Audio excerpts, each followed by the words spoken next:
Hola amigos, and welcome to Glencoe.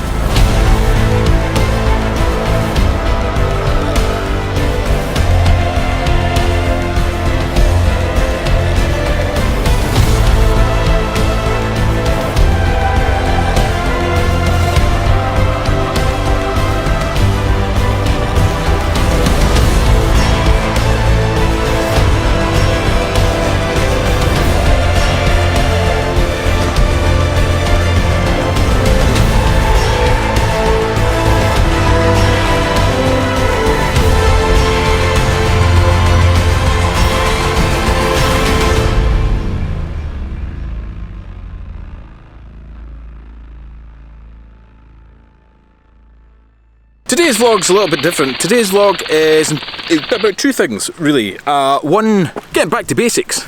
I'm shooting with a 35mm film camera today with a 50mm lens, which is quite exciting. It's a Canon A1. I've had it for a while. And I put a 36 exposure film in it a couple of weeks ago. I was supposed to do a vlog on it back then. I was in Glasgow. I thought I would do some street photography, but one thing led to another, work and all the likes. Didn't really pan out. So today, given that it's sunny and it's warm, which two things you never hear in Scotland, but traffic's rife, as you can imagine. Tourists ahoy everywhere because the sun's shining, and because I'm afoot of the very famous Buachaille Etive Mòr. That's how you say that, by the way. Buachaille Etive Mòr. Etive, it's not etive. There's not two E's there, there's an I. While I was out shooting with my 35mm, capturing some snaps. Obviously I'll have to do a follow-up video because I'll need to get that film processed and dealt with and let you see how it got on, because it's been such a long time since I shot manually like that. I'm not entirely sure if any of it will turn out. And I opened my bag up the other day and the back had knocked itself open. One of those, I suppose, one of the hazards of shooting with film, so yeah, I'll have to deal with that. But yeah, I'm out and enjoying the sunshine, and I mean, the sun's high in the sky and the shadows and everything. That looks fantastic. Thought I'd do a little bit of filming, a little bit of B-roll, you know, the usual stuff. I stopped off just after Buachaille, and I was filming around the river there, and met a gentleman called David Unsworth, who's an artist, and he was doing some painting by the river. Had his easel all set up and doing his thing, and I went and said hello and just made sure it was okay to throw my drone up there. I didn't want to offend his peace and tranquility with drone flying over his head. Anyway, we had a little blether and a few wrongs to right and all that kind of stuff. It was good chatting to you, David. I hope you see this video. I will send you the link, and I'll put your link for your website down below if you want to go and check out his work. Maybe purchase yourself a nice little Scottish landscape oil painting or water painting. I didn't really check. It's a painting nonetheless.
Anyway, then I came on further along the road, through Glencoe and up to Buachaille Etive Mòr.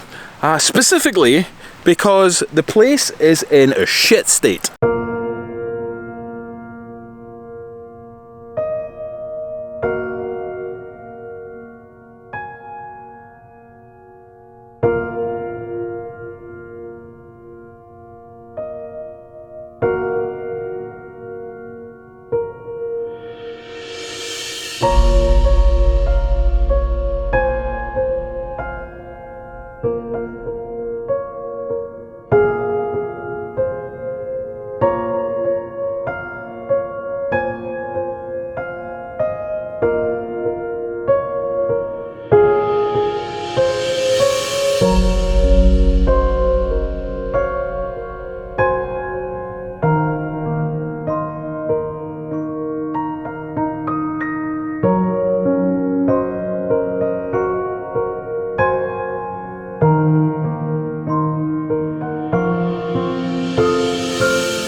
Now what you don't see from that great cinematic vantage point is the shit state in which the ground has now become. It is a wet, sodden mess of which everybody walks across and cares not for the environment around them. It's a sad state of affairs. I spoke to a few photographers. In fact, there were walkers, they weren't photographers, although I did see a lot of photographers out there. I spoke to 3 walkers who are, well, self-proclaimed keeping it easy because their knees can't take it anymore. Otherwise they'd be up one of these hills.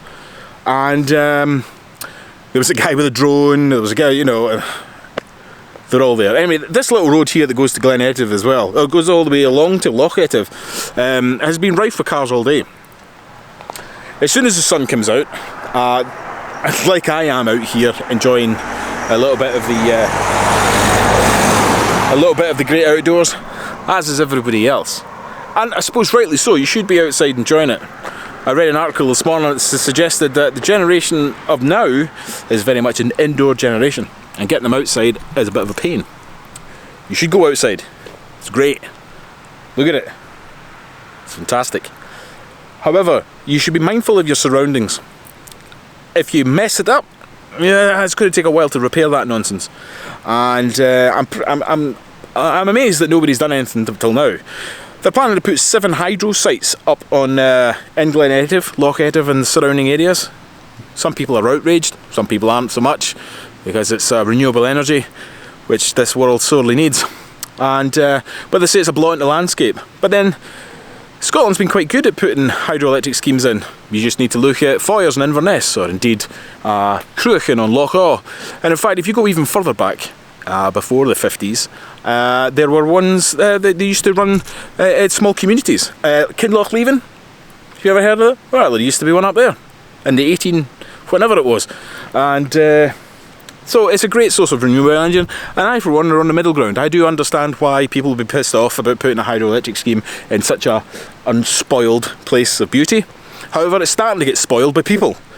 So you may as well make some money off of it and make some energy for everybody, because the other forms of energy are quite detrimental to the rest of the world also. So it's a kind of toss up there. Everybody likes the power, just nobody likes the fossil fuels that creates it. But when somebody suggests a more alternative, more suitable way of doing it, they don't like that either, because they're like, oh, but it's going to ruin the landscape. But yeah, you kind of have it always, okay? So you kind of have to kind of work with it. And I'm pretty sure in this rugged mass of Scotland, you'll not really notice it, to be honest. I don't think they will. Anyway, that's not what I'm on here. I'm not on a peacekeeping mission. I'm here about filming and photography and being respectful of your land that you film and photograph. I mean, it's an iconic pose. Okay, and social media probably hasn't helped. Everybody comes here, takes a photograph of this, posts it up online, everybody says, oh, wow, great picture, and then they have to go and do the same thing. Is that you perhaps should think it through, and maybe get a different shot, a better shot, one that differentiates you from everybody else, makes you the better creator, but also doesn't hump the land at the same time. I know everybody likes the foreground of the waterfall, and it's, you know, mountain. You could probably get that shot of that mountain from either of these two mountains. But the walkers I was speaking to were saying that even the tops of the hills are starting to get affected by the traffic. Get the shot, of course, go and enjoy the landscape, enjoy the country that you're visiting, and enjoy your own backyard. Just be mindful of it, that you kind of have to tread care, literally tread carefully. Anyway, I'm going to move on now, because we're getting to the golden hour now. I've got about an hour to head all the way back down towards Oban, because I have to pick the kids up, and I'll see if I can do any more footage on the way down, something cinematic, very Scottish, in my style of course, but also I want to see where else I can stop off and take some of these images with this 35mm, which has proven quite interesting. Shooting on 35mm film. It's a fixed lens, it's 50mm prime, so I'm governed by that. Making sure you get the right shutter speed, getting the right aperture, and you know, with the sun and everything, it's proving fun and challenging, which is the whole thing about photography. It's supposed to be fun, and you're supposed to be a little bit creative about it all, which is why I kind of spliced it in with this imagery of Buachaille Etive Mòr here, which is cracking, isn't it?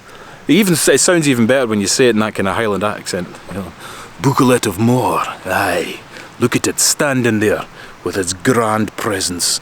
Anyway, onwards and upwards.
I've had to call my day to a halt, so I'm back now in Oban after my little afternoon out. Glencoe's been great, the weather's been great. It was nice to speak to everybody that I did, the walkers, the landscape painter, David. It's a pleasure to meet you, sir. And what a great day for filming and just generally being creative. Anyway, like the video if you liked it, subscribe if you haven't already, and I will hopefully see you all in the next video, whatever that may be. And take care, be good to yourself.